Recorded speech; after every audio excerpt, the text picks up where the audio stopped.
Good morning. Wake up, Iowa City. I'm Natalia Olenek. I'm Jackson Kalmar. And today we have such a special episode for you. We have an amazing guest, TheZeffster, also our friend Zeff.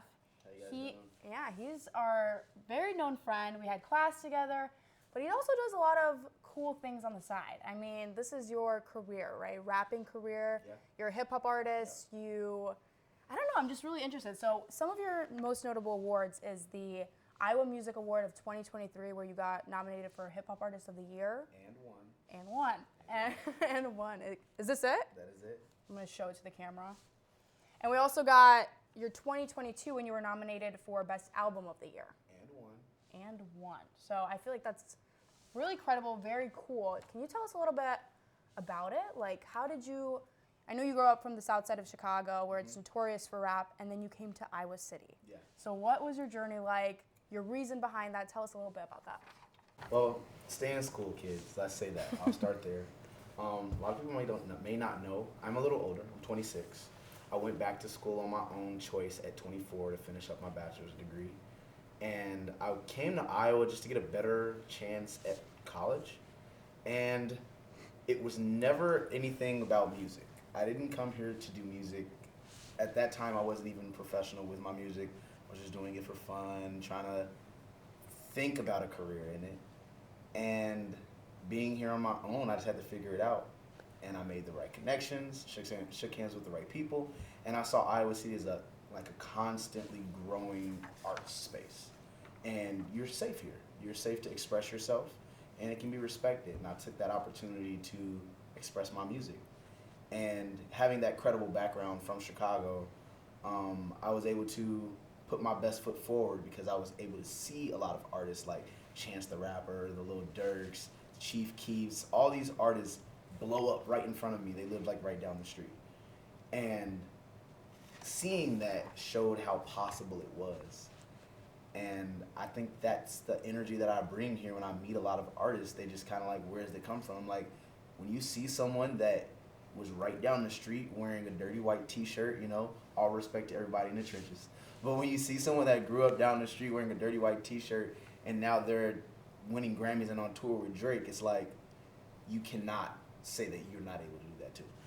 So I love that. That's very motivational. No, that's like really cool. And I know that, like you said, Chicago is really huge in the music industry, and a lot of rappers that are very prevalent right now and popular in media come from Chicago. What makes Iowa City very unique on its own compared to these rap scenes that are already really huge? Chicago is a very saturated art space, all forms of art, whether that be comedy, visual art, painting, sculptures, rapping, singing. It's very saturated, a little oversaturated. And I think, you know, as we're studying journalism, you know, we're in control of a lot of the reason it's that, you know, it's that way. People have shown that we can make a lifestyle out of it. So everyone's like, okay, why do I got a job? I can just be a rapper. And I think that hurts the art a little bit. It hurts the industry because then you'll have a lot of talentless artists just doing whatever they can to make a buck out of it. And with Iowa City, you can really get that honed in experience of, you got some really, really talented people here who are not consumed by that. And they are willing to grow within a local space to build a loving and endearing fan base that can take them to the next level, as long as you know you're giving back the proper way. So what Iowa City has done for me is just they've shown love, you know? And it's easy to weave out the real from the fake. Sometimes it's hard, but the fake will always expose themselves. So it's easy to weave out the people who are doing this because they have a real passion for it, because those are the people that are going to be making the networks and the connections with all the local people, because everyone wants to build with each other. And that's what Iowa City does for you. Meanwhile, you'll have the people who are just trying to get that quick buck. They'll fizzle out. I've seen it happen for years. I've been in this game for over 10 plus years at this point. I've seen a lot. That's one thing that I think is really interesting, Zeff, is when I spoke to you last year, because I did a report on Zeff, you said that you make Ascension music, which I've never heard about before. I didn't know what that was, and then Zeff kind of taught me. It's basically positive music. It's not low vibrational music, right? Yes. And I know that you came out with a song full time. Yeah. So this was a great song, originally released in 2022, and then you kind of re-edited it, or what did you do in 2023 with the song? So originally released on my album, that one album of the year is called 222, Reading Between the Lines. The record was originally written in 2021 after I graduated from Kirkwood and got my associate's degree. I was on a flight headed to, I think LA or maybe Atlanta, one of those places, and I was just in my head listening to the beat, writing, and I'm like, full time, that's be a dope song. It originally was titled Full Time Rapper. Oh. Okay. And it went over very well. Got a lot of praise for it. I love the song. A lot of my friends and peers love the song. A lot of my fans love the song. However, I got into a good marketing situation with some people, and they said, this record is a great record, but if we repackaged it and dropped the rapper, it would appeal to a larger audience. And I had to look at what I was doing with my life. I was not a full-time rapper anymore. I was a full-time student, part-time rapper, part-time banker at Midwest One. I just dropped my job. Don't come stalk me, please. I was, doing other things that I had to keep the lights on, Yeah. And I was all for it. At first, I was a little hesitant because I was like, man, the full-time rapper is just, that's what I embody. But everyone does something full-time. You all are full-time students and now full-time reporters. That's the career that we're all going into. So why would I have you all chanting full-time rapper when you're not a rapper?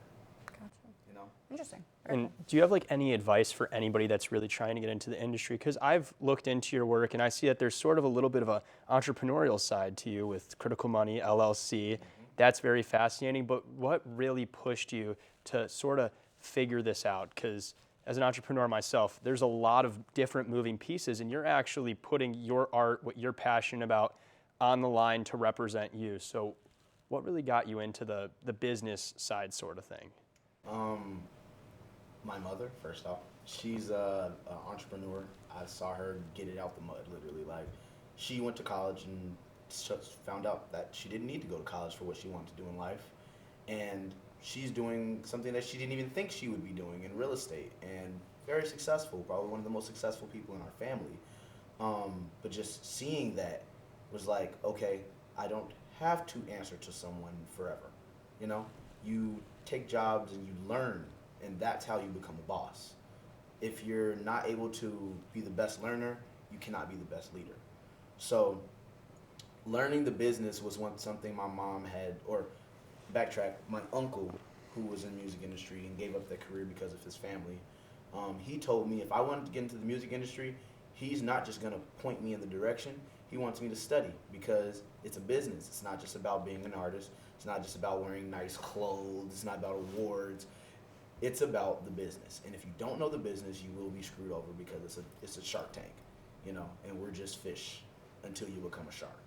So launching my company, I listened to a lyric by Nas. It was on a DJ Khaled album, like my senior year of high school. I love that. I love that. Said, start a label, run it, sign yourself. That's a major key. That stuck with me forever. To this day, I can recite that lyric, and I hear the song playing in my head. And hearing someone as old as Nas, respectfully, not old, but like, he's an OG to the game. He's been in the game probably 40 years. So hearing someone say that, it's like you have no choice but to listen to him. Because how does he have such longevity? I want to have that type of longevity. And you see it constantly with a lot of your famous artists, in no matter the genre. They are always going to have their own imprint. And launching Critical Money was my way to prove that I was serious. No one was going to give me the game. I had to learn it myself. Artists like Russ as well, he also has done that and kind of stepped into that. And I love that for you. And I really want to know about your origin and kind of how you started and how you got into that. And we will get back to that after our Sports with Johnny segment. Pascuzzi. Yep. Yeah. Thank you, Jackson, Natalia. I'm excited to be back here for another week of Wake Up Iowa City. Now, what we're going to talk about really quick is the Iowa women's team and how they're moving on to the Sweet 16, which is expected. But what's exciting about this is, assuming they beat Colorado Saturday night, they will have a potential matchup against the LSU Tigers. And this is exciting because LSU beat Iowa in the NCAA tournament final last year, and there was some bad blood, a lot of controversy about the game between Angel Reese and Caitlin Clark. So, Hawk fans, keep your eyes open in case this matchup does happen, because there's a lot to be excited about in that. Now, moving on, I'm going to talk about the top 3 best stadium environments I've experienced since being at Iowa. Coming in at number 3 would be the Shoe at Ohio State. This stadium was huge. It was just crazy, loud, hectic. Like, it was awesome. Unfortunately, the game didn't go our way, but we'll play them again this upcoming year, so I know we're excited about that. Coming in at number 2 would be Penn State. And this was probably in terms of the most chaotic environment, would be this, because it was a night game and it was their whiteout, which is one of the biggest environments in the Big Ten. That was really cool to experience. I remember being on the kickoff return team as the ball got kicked off to start the game. There were fireworks going, people screaming. It was surreal. Finally, coming in at number 1 would be Wrigley Field. This was just special to me. I'm a big baseball guy, so I knew how special that field is, but also my dad's a big Cubs fan, and so is my grandpa, so there's a lot of memories made that will be remembered for a lifetime. Back to the show. Johnny, thank you so much for sports today. I really loved hearing your personal stories about playing at Wrigley Field and over in Ohio. It's really cool to get that insider look that not that many people usually get. But anyways, let's get back to our interview with TheZeffster. Yeah, so Zeff, you told us where you want to be. I'm really curious where you envision yourself in 5 years. Where do you want to be with your career in hip hop? Tough question. Tough question. It is a tough question because, I don't like to say anything about my end goal, because I like the journey. The journey is the best part. It's like, you just want to keep doing it. Yeah. If I have to die tomorrow, God forbid, I can definitely die happy and say that I've achieved a lot more than I thought that I would ever achieve. If you know where I've come from and the things that I went through to get to this point, you wouldn't question where I'm going, because it's like so many people get caught up in trying to be something. I'm just doing what I do. I'm not trying to be like anybody. I'm not, comparing myself to the people that I see on social media. I just do what I do and I go forward. There's no I can't. It's difficult to say. I know that in 5 years I won't be doing the same thing that I'm doing today. I'll be doing something even greater. Because a year ago, I wasn't doing this. A year ago, I was not Hip Hop Artist of the Year. Mm-hmm. So what's next for me this year, the Iowa Music Awards, or let's say the Grammys, I'll just keep going. Yeah. Because I've learned that the most important part of this industry is just being you and not getting caught up in all the extra stuff. The moment you get caught up is when you're not you. You're out of character and you lose yourself. And we've seen it happen countless amount of times. So I just stay focused and keep going. And you bring up this journey. What would be your favorite part of this journey that you've been on? Because definitely every artist acknowledges the journey that brought them to the success that they're at currently. And it seems like you definitely are able to celebrate these little successes and you're really building up to something greater. And it's been fun to even just watch you grow just this past 1 year. Yeah. I can definitely say the best part of the journey is coming to the University of Iowa. And that's not a plug to say anything about the University of Iowa. It's just, I did not expect to be here. I did not plan to go back to school. That's something that happened when I was at a game watching Caitlin Clark play with no one there. And I was like, I want to do what, I think her name is Laura, right? The girl who does the sideline reporting for the Yes. Hawkeyes. Mm-hmm. I saw Laura doing her job, and I was like, I want to do that. I want to be in sports broadcasting. I was going to go to some school in Florida. And my mom was like, your job isn't done in Iowa. Finish your job here before you decide to leave. So I applied to the University of Iowa, and best decision I've ever made in my life. Like, I don't even know, a lot of people don't even know, but I'm a student vlogger for the university, and you guys have been like one of my vlogs. Like, just doing that, who knew that I could get a job like that? Like, that's something super cool. I just vlog my life at Iowa. Like, it's just so many different things that I've come across, and, another plug, shout out to Caitlin Clark. but just being able to be a student while she's doing what she's doing, and we're getting the national world attention that we're getting, it's crazy. Who would have thought, you know, that this year would be the year that Iowa is like the #1 most talked about school in the world. And we're just students here. And I believe, you know, I told my other artist friends who were in school and who are in school, I'm like, this is the time right now. Take advantage of this publicity. Like, name drop Iowa in a song if you got to. You know, wear some Iowa merch on your next concert. Because this is the time that you can make something happen just by being a student at the university. Yep.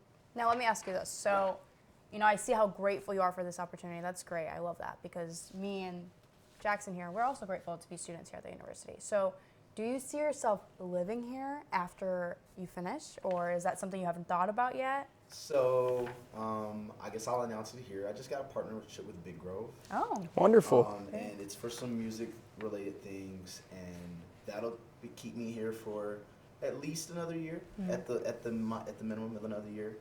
And then I'm staying in a house, so I have a lease that I signed here through 2025. I'm probably going to sign through 2026. Again, I will know when it's time to leave Iowa. Gotcha. Right now is not the time. It's like I'm at the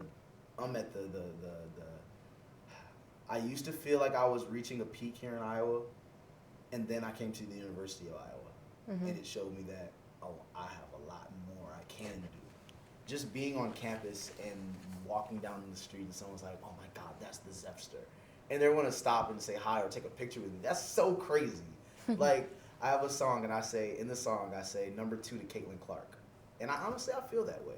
Because in the music space, or in the space in general, you have arts, you have sports, you know? And in the art space, I believe I'm working the hardest I can to be in this position. I'm not trying to say that I'm bigger than anyone, better than anyone. I'm just bigger than who I was yesterday. Well done. And if I have to say #2 to Caitlin Clark, she's earned that because she's working the hardest to be where she is. Great. Thank you so Well, much, Steph. Zeph, Yeah, thank you for everything. so Sorry for interrupting you.